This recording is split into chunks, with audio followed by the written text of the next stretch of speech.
Topic that I had for tonight. I watched a lot of movies this week, rewatched slash watched, for the first time, depending on the film, that had to do with virtual reality, as I say in the topic there. And I've always been fascinated with virtual reality. Always been fascinated with it because,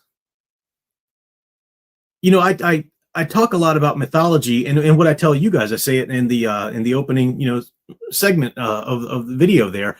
Stories shape us. We are defined by the stories we tell ourselves. And so that's our perception of reality, right? If you tell yourself the story that evil people are outside, and if you go outside, you're going to get mugged or raped or whatever, then that you're going to live your life according to that reality. Even if that's not the reality, even if that's not true at all, it's not objectively true, you will live your life according to that truth. And that will basically, for all intents and purposes, become your reality.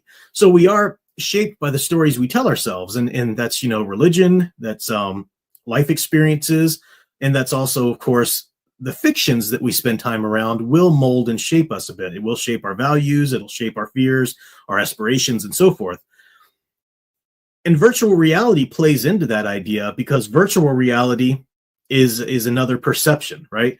And even though we're still light years away technologically from an actual real virtual reality world where you put on a headset and suddenly you feel like you're in this world, and everything, senses and everything are all there. I mean, right now they just can't quite bridge the gap. Like, all you've got are the visuals now, right? You put on the Oculus or whatever. I get dizzy every time I try to put on a VR set or whatever. I don't own one, but every time I've tried to play around with one at some place or whatever, I get dizzy because my inner ear is not responding to the same stimuli that my visuals are, and so we're still light years away from that, obviously.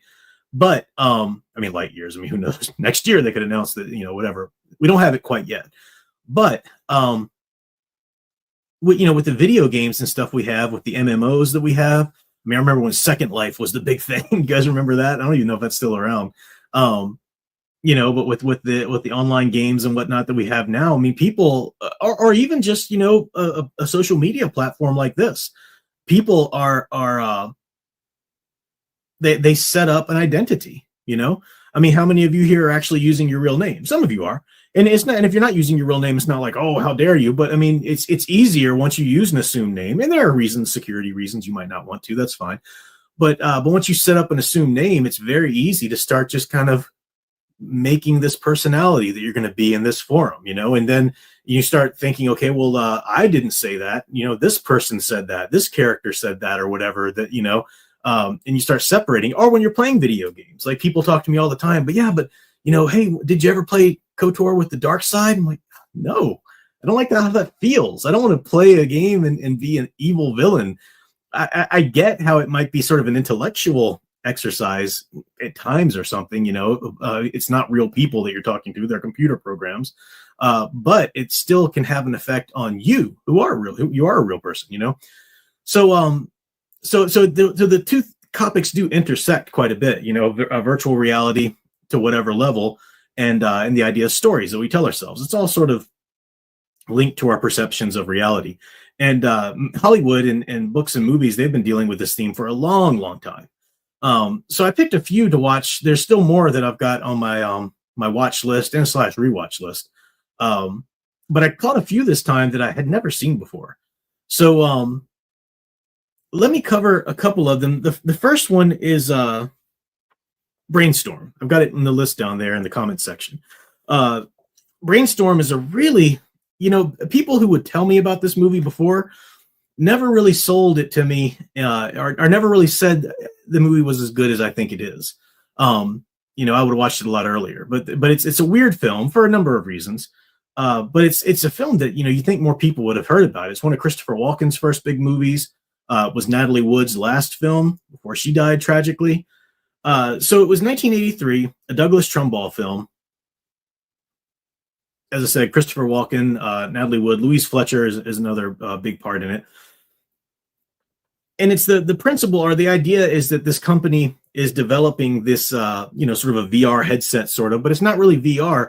What it does is it records somebody's memories, somebody's experiences, and then lets you relive them as though they're your own. So kind of like Total Recall, but not quite. These are real experience. These aren't fabricated experiences. So, you know, to sell it to their investors or whatever, or to their military or whatever, you know, they have a guy wear the recording headset while he's going skydiving and doing all this stuff. And of course, you know, he goes behind the scenes and like records himself having sex with this woman, and like they secretly pass that around the office. You know you're going to go there at some point. But they go deeper with it in the movie, because Christopher Walken's character is getting a divorce from Natalie Wood's character. And they're like to the point where everything's cordial and civil between them. Everything, there's just a matter of like selling the house basically, and that's it. You know, they're still technically married, but they're on their way out. And they have a son. But at one point, Natalie Wood's character comes in, and Christopher Walken's character is wanting to try something, to test the material, the machine. So he sits there and he says, "Here, put this on," and he records her looking at him for a second or two and having a little moment or two conversation. And then he tries to wear it himself and, you know, replay the experience that she just had. And they find that also emotions and that trigger memories and whatnot are also recorded. So when he puts on the recording of her looking at him, what he sees is her memory of the first time he was telling her he wanted a divorce. And he's yelling at her and all this kind of stuff. And they're going, you know, and he realizes, and he gets really mad. He takes it off and he says, "That's not me, that's you." And he's right, because any memory you have of somebody else, that memory you have of them is not objectively them as they were in that moment. It's your perception of them in that moment. Now, some things can't really be misconceived, right? If he's yelling at you and being a jerk, then yeah, that was true in life, but you're remembering your perception of that moment. But then he starts to think about how she perceived him, and he goes home and he starts to think about all of their life together and whatnot, and he makes this video, records himself, you know, with this machine, of all of the ways that they, you know, the good times they had or whatever, and shows her that, and it ends up kind of like resparking their marriage, like they fall in love again and so forth. But it's an interesting exploration of even who you think people are in your life is some sort of reflection of you. If you know if this one person really crazy annoys you, you can't stand being around them. Well, it's because that's just shone a light on something about yourself, either an insecurity or something in your past that you've just developed a real sensitivity to, or whatever, and so forth. So it's you know, and the movie goes even farther. Of course, a woman ends up having a heart attack and dying with the machine on. So that's the big story arc of it, is them trying to experience what she experienced in the moment of death. You know, really big deal. It's a wonderful film. It's not a perfect story, and that's for a number of reasons. Natalie Wood actually died on her tragic boat trip. Whether you think that's conspiracy or not, I don't know any of the details about that. But she died in the middle of making the film, so they had to kind of rewrite the script a little bit and get her sister to stand in for some parts or whatnot. So it would have been a slightly different story. There are some parts of the story that just aren't quite fully fleshed out, you know, but I like the exploration that it does. There's also the older guy who works there, who goes ahead and watches the recording of the other guy having sex with this young hot woman or whatever. And this is an older guy, and he watches it so much that he almost like burns out his brain, right? They have to like take him to the hospital and make sure he's okay. But he has like a total rebirth in life after that moment. And it's not, and he says it's not about the sexual fantasy. He says, you know, I was watching something, and he doesn't say this outright, but this is the context. This is the subtext of it.